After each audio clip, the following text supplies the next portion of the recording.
Hello everyone.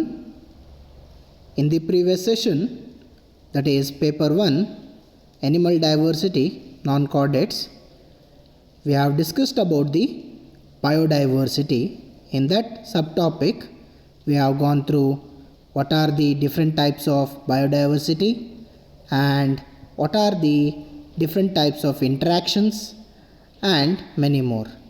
So in this session, mainly we'll discuss about what do you mean by biodiversity hotspots, and to the examination point of view, you are having the biodiversity hotspots of India. Mainly you need to study about Himalayan biodiversity hotspot and the Western Ghat biodiversity hotspot. So hotspots of biodiversity. So what do you mean by biodiversity hotspot? So biodiversity hotspot is nothing but the large area they containing exceptional concentration of plants and animal which are endemic to the particular region, or they are and also they are experiencing high rate of habitat loss or the extinctions. And these biodiversity hotspots are the method to identify those regions in the world where the biodiversity is lost and to guide the investment in the conservation. So the idea was first developed by the Norman Mayers in 1988. So this biodiversity hotspot, it is the region which containing the exceptional concentration of plants and animal, and they are endemic to the particular region, and also they experience high rate of habitat loss. So definition is very important. And currently there are around 35 biodiversity hotspots, and they are mainly occurring in the tropical forest. They represent just 2.3% of the Earth's land surface, and they contain 50% of the world's endemic plant species and 42% of the terrestrial vertebrates. And overall, the hotspots have lost around 86% of the original habitat, and additionally, they are considered to be significantly threatened by the extinction. So what are the criteria you can tell? See how you can call a region as the biodiversity hotspots. So that area must contain at least 1500 species of endemic vascular plants, and they must have lost at least 70% of the primary native vegetation. So these are the criteria, then only you can call a region as biodiversity hotspot. So global biodiversity hotspots, there are around known complete 8 biodiversity hotspots. Those are Madagascar, Philippines, and Southeast Asia, that comes under Sundaland, and Brazil's Atlantic forest, Caribbean forest, Indo-Burma region, the Western Ghats and Sri Lanka, Eastern Arc and coastal forest of Tanzania and Kenya. So these are the 8 different biodiversity hotspots which come across the world. So mainly we need to concentrate on this topic, that is biodiversity hotspots in India. So there are 4 biodiversity hotspots in India. The first one, that is Eastern Himalayas, which consist of Arunachal Pradesh, Bhutan and external Nepal. Second, that is Indo-Burman region, which consists of the Eastern Bangladesh, Arakan Yoma and Purvanchal Hills. So this makes the Indo-Burman region or the second hotspot. And the third one, which consists of the Western Ghats and Sri Lanka. Fourth, the Sundalands. So there you are having Nicobar Islands, which also extends to Indonesia, Malaysia, Singapore and Philippines. So this is the 4 different biodiversity hotspots which comes under the India. So we'll see in detail. So the Western Ghats and Sri Lanka.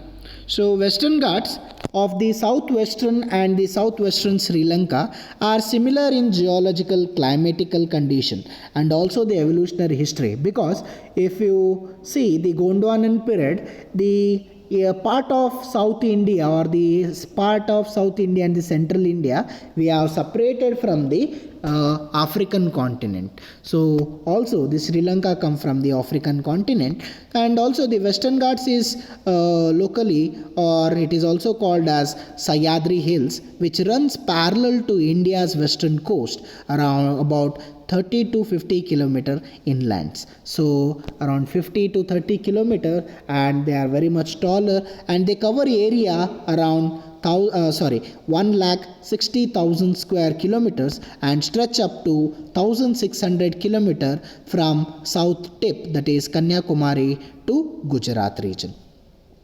So there are some endemic animals which are concentrating on these regions. These are some of the animals: tigers, elephant, peacock, hornbills. So know some examples when you are writing about the biodiversity hotspots.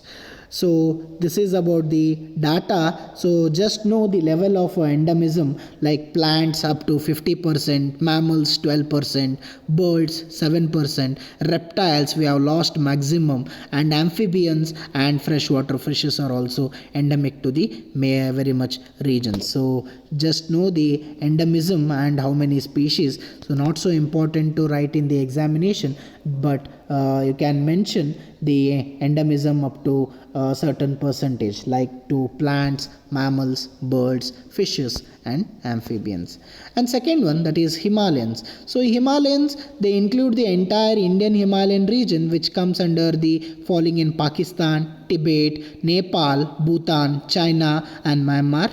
The Himalayan hotspot is the home of world highest mountains, where you can find the alpine animals and plants. The hotspot is the home for important population of numerous large bird and mammals, including vultures, elephants, rhinos, and wild buffaloes also. So the vegetation, it starts from the deciduous forest and needle tree forest and alpine regions. Mosses and lichens are also found, and there are barren rocks on the Himalayas, which gives the different types of habitat for insects and different types of animals.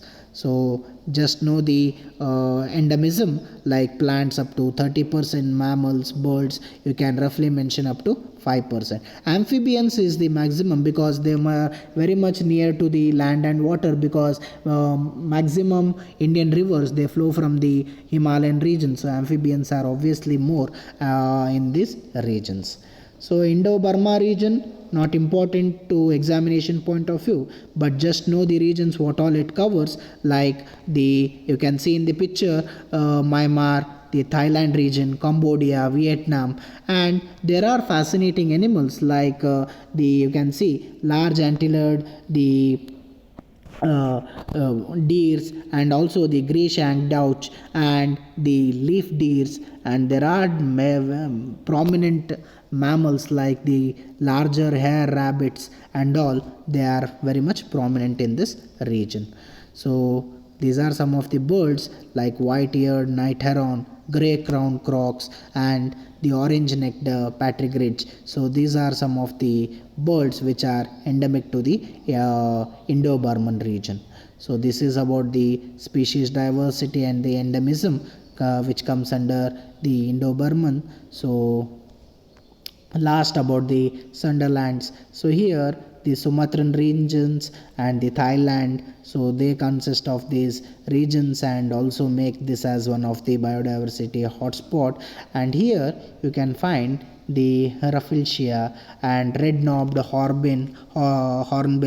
They are much prominent, and clouded leopards, because they are coming under the Sumatran regions of higher altitudes, so they are endemic to these regions. So very important concept we have completed today, that is biodiversity hotspots, which can be asked for 7 or 5 marks. So you need to know what do you mean by biodiversity hotspot. You should write the definition and what are the criteria and what are the biodiversity hotspots of the global biodiversity, that is world, and 4 Indian biodiversity hotspots by giving its explanation towards Himalayan region and Western Ghats and Sri Lanka. So that's about this session. Thank you.